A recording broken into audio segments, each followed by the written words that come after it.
नमस्कार दोस्तों, सारे अंधभक्त ध्रुव राठी को जर्मन शेपर्ड बोलते हैं। वीडियो का टाइटल देख के आप लोगों को पता चल गया होगा कि मैं किसके बारे में बात करने वाला हूँ। ध्रुव राठी के बारे में। जर्मन शेपर्ड बार खुला घूम रहा है। अरे हम थोड़ी देर क्या सोगे, हमारा कुत्ता घर में तो नहीं करता। जर्मन शेपर्ड ही तो है।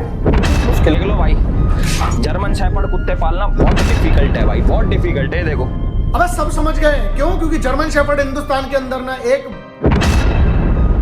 अब उस जर्मन शेफर्ड की फोटो लगा के बैठे। बाप रे। आपको जैसे आपके टोलर जर्मन शेपर्ड भी बोलते हैं। लेकिन ये भी बात याद रखो कि सुभाष चंद्र बोस भी जर्मनी में रहते थे और वहीं बैठे बैठे अंग्रेजों के होश उड़ा दिए और अपने देश के लिए लड़ते रहे। पापा के चमचों को ध्रुव राठी की पत्नी से भी दिक्कत होती है क्योंकि वो जर्मनी से है ना, तो भारतीय कैसी। तो हमारे सुभाष चंद्र बोस की भी पत्नी एमिली विदेशी थी और ऑस्ट्रेलियाई कैथोलिक परिवार से थी। इसके बावजूद भी उन्होंने बोस की बहुत मदद की थी और हमारे देश के लिए अपनी जान दांव पर लगा दी थी। ध्रुव राठी अपने अनबेस्ड पॉलिटिकल कमेंट्री और एजुकेशनल कंटेंट के लिए जाने जाते हैं। उनके फॉलोअर्स आमतौर पे शिक्षित और तर्कसंगत लोग होते हैं जो रचनात्मक आलोचनात्मक सहारण करते हैं। जैसे हम देख सकते हैं कि उनके वीडियो के नीचे भी ज्यादातर कमेंट इंफॉर्मेटिव और रेस्पेक्टफुल होते हैं।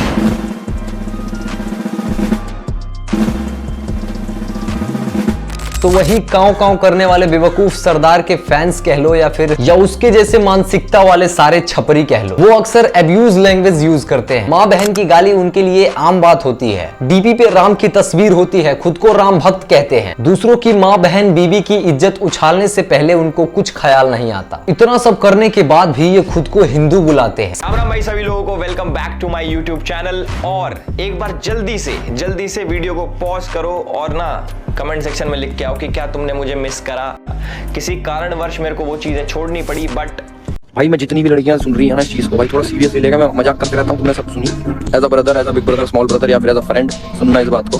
भाई अपना जो धर्म है ना, वो बहुत खुशकिस्मत लोगों को मिलता है, खासकर लड़कियां। कन्वर्जन अगर तुमने कर लिया तो तुम्हें सिर्फ डिफीट मिलनी है जिंदगी में। बाकी मुझे कुछ पता नहीं पता, तुम्हें सिर्फ डिफीट मिलनी है। अपने धर्म के साथ रहो भाई। हिंदुइज्म वे ऑफ लिविंग है, कोई धर्म भी नहीं है, वे ऑफ लिविंग है। यही होता है जो होता है, ऐसी चीज। जनवरी में भगवान श्री राम का मंदिर जब बना था ना, तब इंस्टाग्राम पे रील्स की, फोटोज की, भगवान श्री राम के पोस्ट की बाढ़ आ गई थी। भाई साहब सब सनातनी बन गए थे टीका लगा के। तब बिलीव नहीं करोगे, मुझे ऐसा लगता था कि अब सनातन धर्म के मानने वाले लोग जाग गए, हिंदू जाग गया। लेकिन 2 महीने बाद ही ये हिंदू मोदी और मोदी का नाम लेने वाले और मोदी को सपोर्ट करने वालों को गालियां दी। और अफसोस की बात क्या है पता है? जो लोग पहले डीपी तक में भगवान श्री राम की फोटो लगा लिए थे, उनमें सारे हिंदू भाई लोग और राम भक्त जरा एक बार सोचो, एल्विश और ध्रुव में किसमें गुण राम के हैं और किसमें राम रहीम बाबा वाले गुण हैं? अपना जवाब कमेंट में दीजिएगा। अभी हाल ही में एल्विश के पोस्ट के नीचे कई सारे छपरियों ने ध्रुव राठी के वाइफ को लेकर बहुत वाहियात और गंदे कमेंट्स किए थे।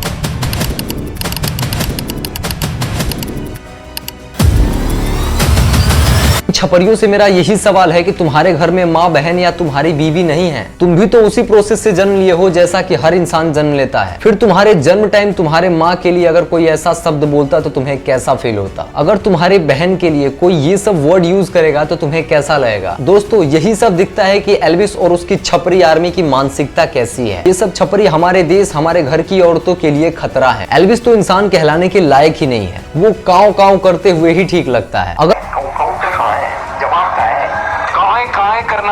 अगर ये गंवार सच में हिंदू होता, इसके अंदर सच में इंसानियत होती, तो इसके छपरी फैंस जो खुलेआम सोशल मीडिया पर किसी की माँ बहन बीवी को अपमानित करते हैं, तो ये जरूर अपनी आवाज उठाता और उनको रोकता। कंट्रोवर्सी अलग चीज होती है, लेकिन उसके बीच में किसी के फैमिली मेंबर के लिए ऐसे आपत्तिजनक वर्ड यूज करना ये कहीं से सही नहीं है। दोस्तों आपने नोटिस किया होगा कि ध्रुव राठी के सब्सक्राइबर्स पहले से बहुत तेजी से ग्रो हो रहे हैं, तो वहीं इस कौवे के फैंस बहुत तेजी से घट रहे हैं। वो ऐसा इसलिए कि पहले कम लोग एजुकेटेड थे, अब जैसे जैसे एजुकेटेड हो रहे हैं उन्हें सही गलत में फर्क नजर आ रहा है कि किसको फॉलो करना चाहिए और किसको नहीं। फ्यूचर में और लोग एजुकेटेड होंगे और ध्रुव के साथ और लोग जुड़ेंगे, लेकिन कुछ सालों बाद इस छपरी का नामो निशान मिट जाएगा। तब जाके हमारे देश को ऐसे छपरियों से मुक्ति मिल जाएगी। तब जाके हमारा देश एक नई मिसाल की ओर बढ़ने लगेगा। हम सबको मिलकर इसके खिलाफ आवाज उठानी होगी। जय हिंद।